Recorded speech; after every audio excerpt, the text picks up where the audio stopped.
महाभारत। महाभारत की रचना महर्षि वेद व्यास ने की थी। ये पांचवें वेद शास्त्र के तौर पर माना जाता है और हिंदू संस्कृति की बहुमूल्य संपत्ति है।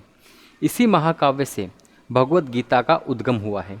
भगवत गीता में कुल 1,00,000 श्लोक हैं और इसलिए इसे शतसहस्त्री संहिता भी कहा जाता है।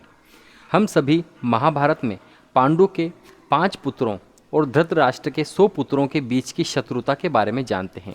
उनके बीच की इस शत्रुता ने चौसर के खेल में महत्वपूर्ण भूमिका निभाई थी और इसके परिणाम स्वरूप ही पांडव कौरवों से अपनी राज्य एवं पत्नी द्रौपदी दोनों को हार गए थे।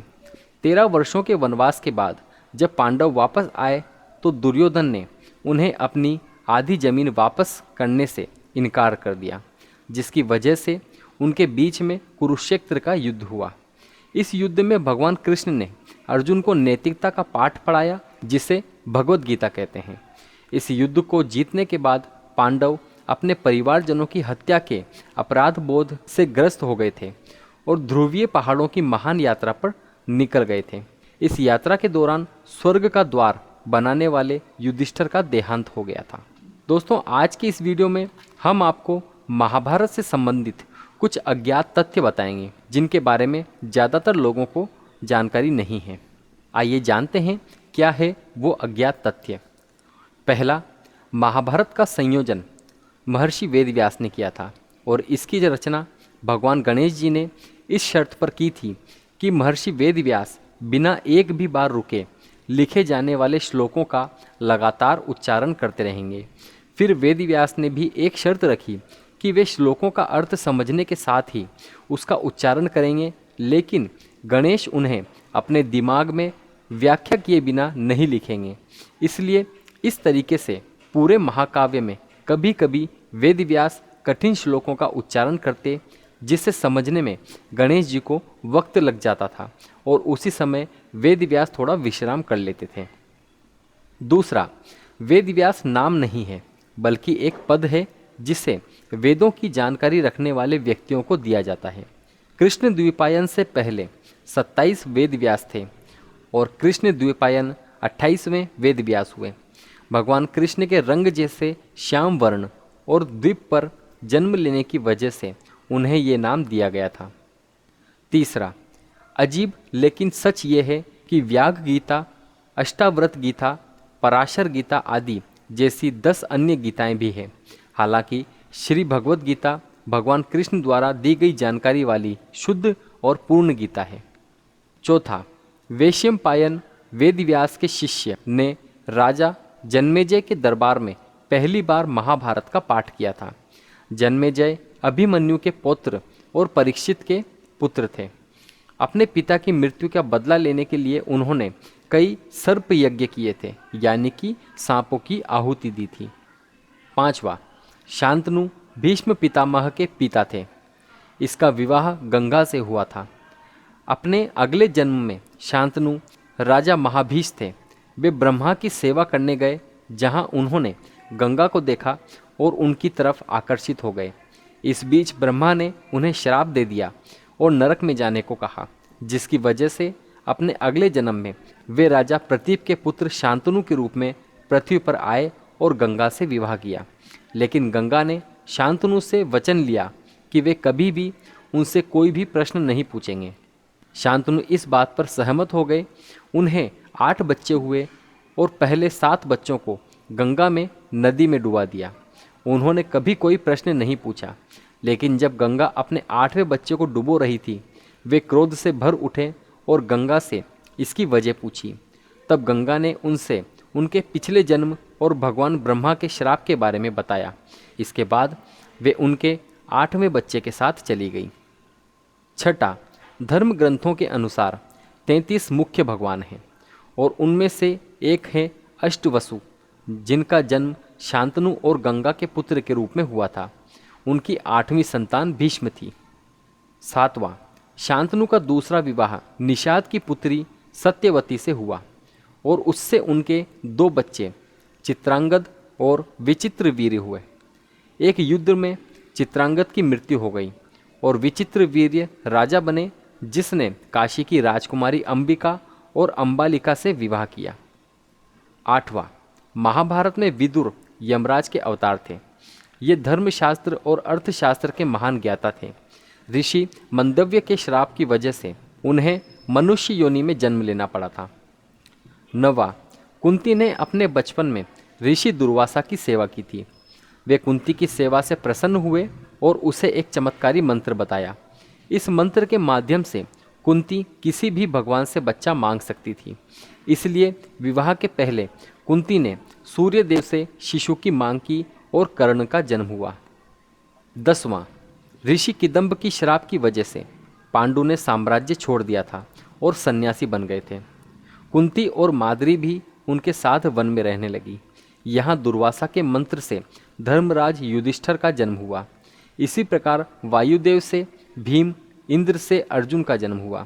कुंती ने ये मंत्र माद्री को बताया और सहदेव का भी जन्म हुआ। 11वां, इसके बाद उसके घी से भरे घड़ों को 2 वर्षों तक रखा और पहले घड़े से दुर्योधन का जन्म हुआ और उसी दिन भीम और फिर बाकियों का। जन्म के बाद दुर्योधन गधे के जैसे रोने लगा और इसी वजह से गिद्ध और कौवे शोर मचाने लगे। विदुर ने धृतराष्ट्र को कहा कि वे दुर्योधन को मार डाले क्योंकि वे उनके परिवार का नाश कर देगा, लेकिन अपने बच्चे से प्रेम के कारण उन्हें ऐसा करने नहीं दिया। दुर्योधन का वास्तविक नाम सुयोधन था। 12वां, हम सभी जानते हैं कि महाभारत में दुर्योधन ने चौसर का खेल जीता और युधिष्ठिर से द्रौपदी को दुर्योधन की बाईं जंघा पर बैठने को कहा। इसी वजह से वे खलनायक के रूप में एक जाना जाने लगा। लेकिन उस समय पत्नी को पुरुष के बाईं जंघा या बाईं तरफ और पुत्रियों को दाईं जंघा या दाईं तरफ रखा जाता था। 13वां, आमतौर पर लोग 6 पक्षीय पासे के बारे में जानते थे। अजीब बात यह है कि जिस पासे से शकुनी ने पांडवों को चौरस में खेल में हराया था उसके 4 ही पक्ष थे और वे पासे किस चीज़ से बने थे इसके बारे में किसी को पता नहीं था। 14वां, कहा जाता है कि महाभारत धर्म के बारे में शिक्षा देता है और कई लोग इसे सत्य और झूठ से जोड़कर भी देखते हैं, लेकिन महाभारत में कहीं भी किसी भी उदाहरण में सत्य या झूठ को परिभाषित नहीं किया गया। महाभारत का प्रत्येक कार्य उसके पात्रों की वर्तमान स्थिति पर निर्भर करता है। 15वां, भविष्यवाणी करने के लिए ज्योतिष नक्षत्रों पर निर्भर रहते थे क्योंकि महाभारत युग में कोई राशि चिन्ह नहीं था। नक्षत्रों में रोहिणी पहले स्थान पर था, न कि अश्विनी। 16वां, क्या आप जानते हैं कि महाभारत के युद्ध में विदेशी भी शामिल थे? वास्तविक युद्ध सिर्फ पांडवों और कौरवों के बीच में नहीं था, बल्कि रोम और यमन की सेना भी इसका हिस्सा थी। 17वां, अभिमन्यु की मौत के लिए चक्रव्यूह की रचना करने वाले 7 महारथियों को उसकी मौत का कारण माना जाता है, लेकिन ये पूर्ण सत्य नहीं है। अभिमन्यु ने दुर्योधन के पुत्र की हत्या की थी, जो 7 महारथियों में से एक था। इसी बात से नाराज होकर दुशासन ने अभिमन्यु का वध कर दिया था। 18वां, क्या आप जानते हैं कि इंद्रलोक की अप्सरा उर्वशी ने अर्जुन को श्राप दिया था क्योंकि वह उर्वशी को माँ कहकर बुला रहा था, जिस पर उर्वशी को गुस्सा आया और उसे श्राप दिया कि वह एक हिजड़ा बन जाएगा। इस पर भगवान इंद्र ने अर्जुन से कहा कि ये श्राप 1 वर्ष के अज्ञातवास के दौरान तुम्हारे लिए वरदान बन जाएगा और उस अवधि के समाप्त होने पर वे फिर से अपना पुरुषत्व प्राप्त कर लेगा। वन में 12 वर्ष बिताने के बाद पांडवों ने 13वां वर्ष राजा विराट के दरबार में निर्वासन में बिताया। अर्जुन ने अपने श्राप का प्रयोग किया और बृहन्नला नाम के हिजड़े के रूप में वहाँ रहा। 19वां, भगवान कृष्ण ने अर्जुन को उसके अधूरे वरदान के बारे में याद दिलाया था, यानी जब अर्जुन ने वन में प्रवास के दौरान दुर्योधन की जान बचाई थी, तब दुर्योधन ने उससे वरदान मांगने के लिए कहा था और अर्जुन ने उपयुक्त समय आने पर मांगने की बात कही थी। इसलिए अर्जुन दुर्योधन के पास गया और उससे भीष्म के मंत्रों से अभिमंत्रित 5 सुनहरे बाण मांग लिए। दुर्योधन ने इन बाणों से पांडवों की हत्या करने की घोषणा की थी। जब अर्जुन ने उन 5 सुनहरे बाणों की मांग की, तब दुर्योधन भयभीत हो गया, लेकिन उसने वचन दिया था, इसलिए उसे बाण देने पड़े। फिर जब अगली सुबह वो भीष्म के पास गया और उनसे 5 सुनहरे बाण और मांगे तो वे हंसे और कहा कि अब ऐसा संभव नहीं है, और कहा कि महाभारत के युद्ध में कल जो भी होगा वो बहुत पहले ही लिखा जा चुका है, कुछ बदला नहीं जा सकता। 20वां, महाभारत के युद्ध में भगवान श्री कृष्ण ने हथियार न उठाने के अपने वचन को तोड़ा था, लेकिन जब उन्होंने देखा कि अर्जुन भीष्म की शक्तियों का सामना करने में समर्थ नहीं है, वे असहाय हो गया है, तब उन्होंने तत्काल रथ की लगाम छोड़ दी और युद्ध भूमि में कूद पड़े। उन्होंने रथ के पहियों में से एक पहिए को निकाल लिया और भीष्म की हत्या करने के लिए उनकी तरफ फेंका। अर्जुन ने कृष्ण को रोकने की कोशिश की, लेकिन नाकाम रहा।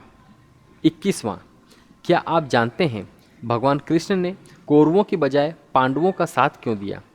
वास्तव में अर्जुन और दुर्योधन दोनों ही कृष्ण के पास उनकी मदद मांगने के लिए गए थे। वे उनके कक्ष में पहुँचे। दुर्योधन उनके कक्ष में पहले पहुंचा था। वह कृष्ण के सिरहाने जाकर बैठ गया था।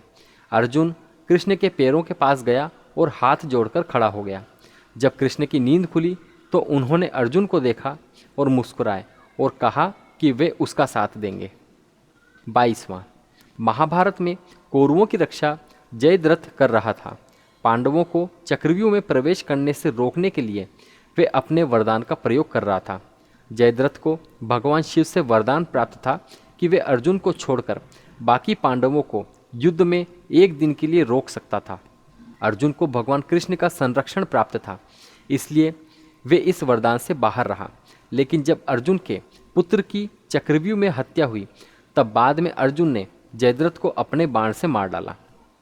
23वां, एकलव्य का पुनर्जन्म द्रौपदी के जुड़वां भाई धृष्टद्युम्न के रूप में हुआ था।